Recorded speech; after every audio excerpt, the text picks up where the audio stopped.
C Sadanandan master വധക്കേസിലെ CPM-കാരായ പ്രതികൾ 30 വർഷത്തിന് ശേഷം കീഴടങ്ങി ജയിലിലേക്ക് പോകുമ്പോൾ അവർക്ക് മുദ്രാവാക്യം വിളികളോടെ യാത്രയയപ്പ് നൽകിയ KK ശൈലജ MLA-യെ വലിച്ചു കീറി തേച്ചൊട്ടിച്ചിരിക്കുകയാണ് പ്രശസ്ത ചലച്ചിത്രകാരനും സാമൂഹ്യ നിരീക്ഷകനുമായ ജോയ് മാത്യു. ഏറ്റവും പുതിയ ഫേസ്ബുക്ക് പോസ്റ്റിലാണ് ജോയ് മാത്യു തന്റെ സ്വതസിദ്ധമായ ശൈലിയിലൂടെ ടീച്ചർ അമ്മയെ പച്ചക്ക് തൊലിയുരിച്ചു വിട്ടിരിക്കുന്നത്. ആ പോസ്റ്റ് ഇങ്ങനെയാണ്: കേരളത്തിന് ഈ കാരുണ്യവും കരുതലും ഇനിയും വേണം. ടീച്ചറമ്മയുടെ കാരുണ്യം കേരളത്തിന് ആവശ്യമാണ്. കുറ്റം ചെയ്തെന്ന് സുപ്രീം കോടതി പറഞ്ഞാലും കാൽ വെട്ടിയെറിഞ്ഞ കുറ്റവാളികളോട് കരുണ കാണിക്കുന്ന മഹാമനസ്സിനെ കാണാതെ പോകരുത്. 30 വർഷം കഴിഞ്ഞ് നിയമത്തിന് കീഴടങ്ങിയ നാട്ടുകാരോടുള്ള കരുതലിനും വീട്ടുകാരുടെ വിഷമത്തിൽ പങ്കുചേർന്നതിനും രാജ്യാന്തര പുരസ്കാരങ്ങൾ തന്നെ നൽകണം.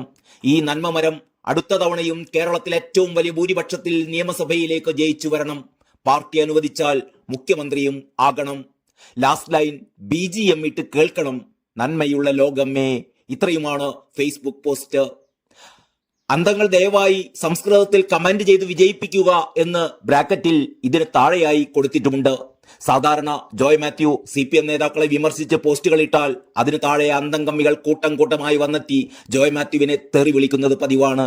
തെറിയും കൊലവിളിയും ഒക്കെ ആണല്ലോ CPM-ന്റെ ഇപ്പോഴത്തെ പുതിയ ആയുധങ്ങൾ. സി സദാനന്ദൻ വധശ്രമ കേസിലെ പ്രതികൾക്ക് നൽകിയ യാത്രയയപ്പ് പരിപാടിയെ ഒരു എളുപ്പമില്ലാതെയാണ് KK ശൈലജ കഴിഞ്ഞ ദിവസം ടെലിവിഷൻ ചാനലുകൾക്ക് മുന്നിൽ വന്നിരുന്ന് ന്യായീകരിച്ചത്. സുപ്രീം കോടതി വരെ അപ്പീൽ തള്ളിയ ഈ കൊലയാളി സംഘത്തെക്കുറിച്ച് ഇവർ ഒരു ചെളിപ്പുമില്ലാതെ പറഞ്ഞത് ഇങ്ങനെയായിരുന്നു: അവർ പാർട്ടി പ്രവർത്തകരാണ്, മാന്യമായി ജീവിതം നയിക്കുന്നവരാണ്, തന്റെ അറിവിൽ നാട്ടിലെ നന്മയ്ക്ക് വേണ്ടി പ്രവർത്തിക്കുന്നവരാണ്, അവരങ്ങനെ ഒരു പ്രവർത്തനത്തിൽ ഉൾപ്പെടുന്നവരല്ല എന്നാണ് നാട്ടുകാരുടെ ഉൾപ്പെടെ അഭിപ്രായം. പ്രതികളെ പാർട്ടിയിൽ നിന്ന് പുറത്താക്കിയിട്ടുമില്ല. പ്രതികളുടെ കുടുംബാംഗങ്ങൾ ഏറെ ദുഃഖത്തിലാണ്. അവർ തെറ്റുകാരല്ലെന്ന് അവരുടെ കുടുംബം വിശ്വസിക്കുന്നു. മൊഴികളുടെ അടിസ്ഥാനത്തിലാണ് ആ വിധി വന്നത്. ഇത് യാത്രയയപ്പായി കാണാൻ കഴിയില്ല. തെറ്റായ യാതൊരു സന്ദേശവും ഇതിലില്ല എന്നൊക്കെയായിരുന്നു.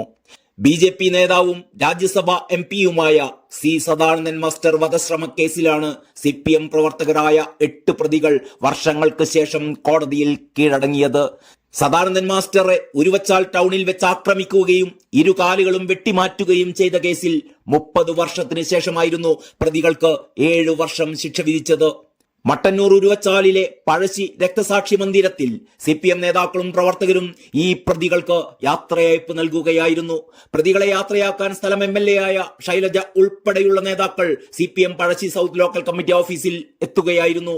കോടതിയിൽ കീഴടങ്ങാനായി പോകുന്ന പ്രതികളായ CPM പ്രവർത്തകർക്കായി ഇവർ മുദ്രാവാക്യങ്ങൾ മുഴക്കുന്ന ദൃശ്യങ്ങളും പുറത്തു വന്നിരുന്നു.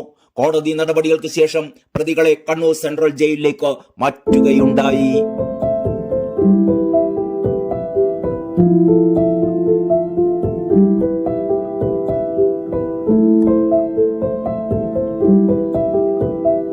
Thank you.